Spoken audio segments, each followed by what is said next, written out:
Coucou à tous et bienvenue sur ma chaîne.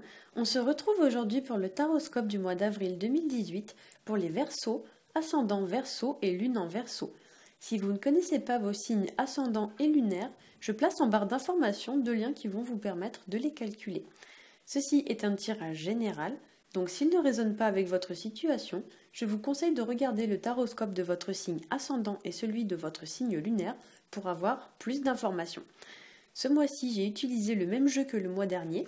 J'ai fait un tirage en 3 cartes, puis j'ai complété avec 3 cartes issues du grand oracle de l'amour qui vont venir apporter un petit conseil supplémentaire concernant votre vie sentimentale.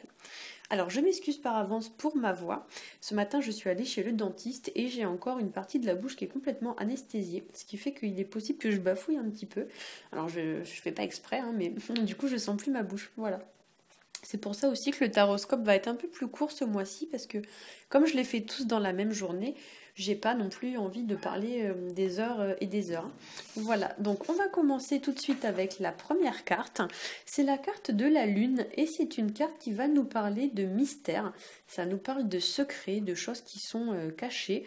Ça peut être aussi des pensées que l'on garde pour soi sans forcément oser les exprimer.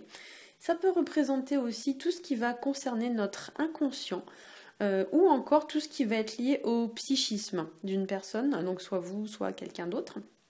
Ça pourrait également représenter une période un petit peu de blues, de déprime entre guillemets passagère, ou alors une période stressante, on va dire une période où vous allez être un petit peu sous le coup des émotions, quoi. D'ailleurs, il y a une pleine lune ce soir, donc c'est peut-être aussi ça. Voilà, ça pourrait représenter aussi une période éprouvante sur le plan émotionnel, c'est-à-dire que pour certains, on pourrait se sentir un petit peu submergé par ces émotions sans réussir vraiment à les maîtriser. Voilà, il y a l'idée un petit peu qu'on est vraiment bouleversé pour certains. Voilà, on n'arrive pas forcément à maîtriser ses pensées ou ses émotions. Voilà, ça peut aussi être de l'anxiété, ça peut être toute forme en fait d'émotion qui vient un peu vous bouleverser. Donc ça peut vraiment être tout et n'importe quoi, du stress, de l'anxiété, de la peur, voilà. C'est ce genre de choses. Au niveau de la deuxième carte, j'ai tiré pour vous la carte du renard et c'est une carte qui va nous parler de travail. Souvent cette carte, elle va représenter d'ailleurs les travailleurs indépendants, donc les gens qui sont patrons, qui sont à leur compte, et ça peut représenter aussi les gens qui ont de fortes responsabilités. Avec cette carte, il y a une certaine notion de convoitise ou de tentation, ou du moins, voilà, pour certains, avec cette carte, il y a l'idée un peu d'aller voir ailleurs si l'herbe est plus verte. Alors ça peut être sur le plan professionnel, mais ça peut aussi pour certains être sur le plan sentimental. Voilà, il y a l'idée d'aller voir un petit peu ailleurs ce qu'on nous propose. Il y a aussi l'idée avec cette carte de peut-être faire les choses de manière discrète mais intelligente. En fait, la carte du renard, c'est une carte un petit peu de ruse.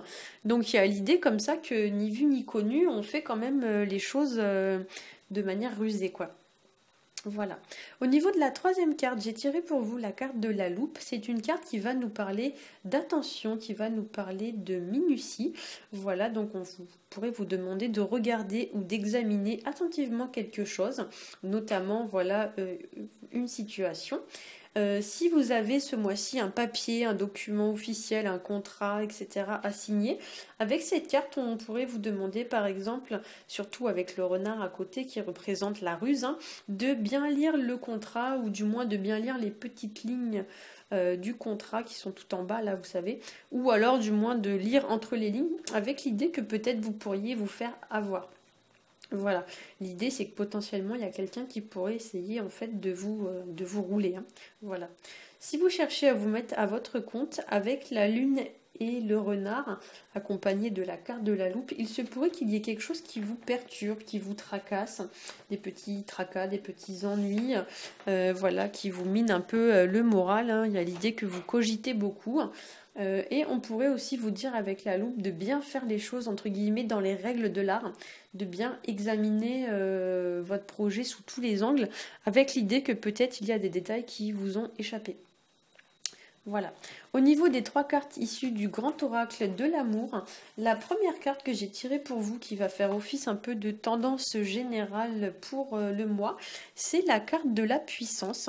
Et la carte de la puissance, c'est une carte qui va nous parler de pouvoir, ça nous parle d'expansion, ça nous parle de se développer ou alors d'acquérir des compétences supplémentaires ou plus de force. C'est une jolie carte qui exprime aussi pour moi tout ce qui va être lié au développement personnel et à la réalisation de soi. Et sur le plan sentimental, avec cette carte, il y a l'idée de quelque chose, d'une situation qui acquiert plus de force, plus d'importance et qui est en train de se développer. Voilà. Au niveau de la seconde carte qui va concerner les gens qui sont en couple, j'ai tiré pour vous la carte de la peine. Et ici, avec cette carte, il y a l'idée de se sentir peut-être un peu à l'étroit, comme si on était oppressé, on avait besoin d'air. Voilà, c'est aussi une carte qui pourrait exprimer les regrets, les contraintes de toute nature, tout ce qui est de l'ordre des contraintes que l'on subit et qui parfois nous bloquent ou nous pèsent. Voilà. Et avec cette carte, effectivement, accompagnée de la carte de la lune, comme je l'ai dit, pour certains, vous pourriez avoir un peu le blues ce mois-ci, ou du moins être mélancolique ou avoir du mal à faire le deuil d'une relation ou d'une situation de votre passé, malgré que vous soyez à nouveau en couple. Avec cette carte aussi, on vous invite à faire preuve de flexibilité. Il y a l'idée un petit peu, vous voyez, que ce petit cœur là, s'il était un peu plus malléable, il pourrait facilement échapper à la pression qu'exerce dessus la pince. Vous voyez, la petite pince là, si le cœur était mou ou plus malléable, le cœur pourrait facilement en fait se dégager de la pince. Mais là, visiblement, il reste comprimé. Donc du coup, effectivement, il y a l'idée peut-être de faire preuve de davantage de flexibilité pour échapper à une certaine forme de contrainte. Au niveau de la troisième carte, qui va être pour les personnes qui sont célibataires, j'ai tiré pour vous la carte du coup de foudre. Alors cette carte ici, effectivement, pour certains pourrait annoncer donc un coup de foudre ou du moins une jolie rencontre ce mois-ci. Alors peut-être voilà que vous allez être victime d'un coup de foudre, mais plus généralement c'est une carte qui va indiquer les changements, puisque là on est sur du 10. Donc effectivement il est possible qu'il y ait un changement qui se prépare, puisque le 10 c'est tout ce qui va être lié en fait à tout ce qui est fin de cycle, tourner une page de sa vie pour en ouvrir une autre, et ça symbolise aussi tout ce qui va être de l'ordre du renouveau, de la renaissance, etc. On a un peu d'ailleurs cette notion avec l'arbre, cette notion de renaissance, un peu comme les arbres au printemps, vous savez, qui renaissent un petit peu voilà, après l'hiver. Et avec cette carte qui rappelle aussi beaucoup la carte de l'amoureux dans le tarot de Marseille, pour certains, il est possible que vous ayez aussi un choix à faire. Donc soit un choix à faire d'une manière générale, ou alors un choix à faire, par exemple, choisir entre deux personnes. Peut-être qu'il y a deux personnes ou plusieurs personnes qui sont impliquées dans votre situation et qu'on vous dit ici qu'il va falloir trancher. Voilà, j'espère que ce tirage vous aura plu. Si c'est le cas, n'hésitez pas à liker, à partager et à vous abonner.